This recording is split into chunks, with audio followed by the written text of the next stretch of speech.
Coucou les amis. Je m'appelle Eddy, je vous raconterai comment Dieu a changé ma vie.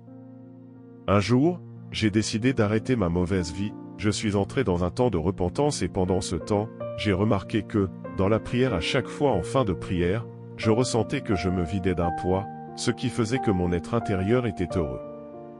Ce qui était bizarre, c'était que j'avais jamais ressenti cette joie. J'avais remarqué aussi qu'il avait une assurance en moi, que si je quittais ce monde j'allais être dans un lieu de paix et de joie. Il y avait, et il y a toujours cette force invisible paisible, qui me permettait d'arrêter ma mauvaise vie. J'étais dans la masturbation, le mensonge, la pornographie, le vol. Cette force invisible m'a permis d'arrêter ces choses. Dans la Bible, j'ai appris beaucoup et ça m'a aidé à m'éloigner des mauvaises choses de la vie. J'avais remarqué que ce livre était un miroir pour moi et pour beaucoup d'autres. Ce livre m'a appris à gérer ma vie sur un état de piété et continue toujours. Quand je me sentais triste, cette force invisible me consolait, ce qui m'aidait beaucoup. J'avais remarqué aussi que, depuis que j'avais renoncé à ma mauvaise vie, j'étais attaqué moralement et spirituellement dans mes rêves.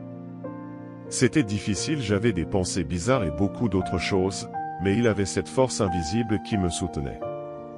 C'était une transition des ténèbres à la lumière selon moi.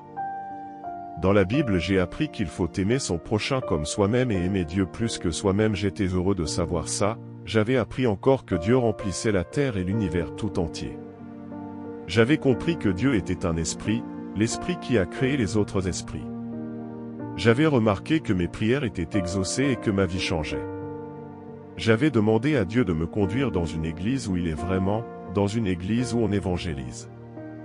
Et bizarrement, Dieu m'a conduite dans cette église. Dans la Bible, il y avait un passage qui parlait de Jésus-Christ en disant « Au commencement était la parole, et la parole était avec Dieu, et la parole était Dieu.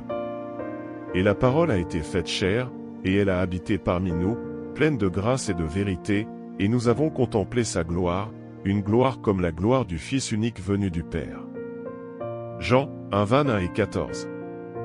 Quand j'ai vu cette phrase, j'ai compris que si la parole est Dieu lui-même, et qu'il est venu sur terre en chair humaine, c'est que Jésus-Christ est Dieu lui-même. J'ai vu aussi que Jésus-Christ seul avait la capacité d'entendre les pensées des cœurs des hommes. Et je savais que seul Dieu lui-même avait cette capacité. J'ai vu aussi que tout ce que ce livre avait prédit était déjà dans ce siècle-ci. En comprenant ça, j'étais étonné et heureuse. Actuellement, j'ai été éloigné de la mort et je guéris intérieurement au fur et à mesure. J'ai eu la grâce de connaître Jésus-Christ.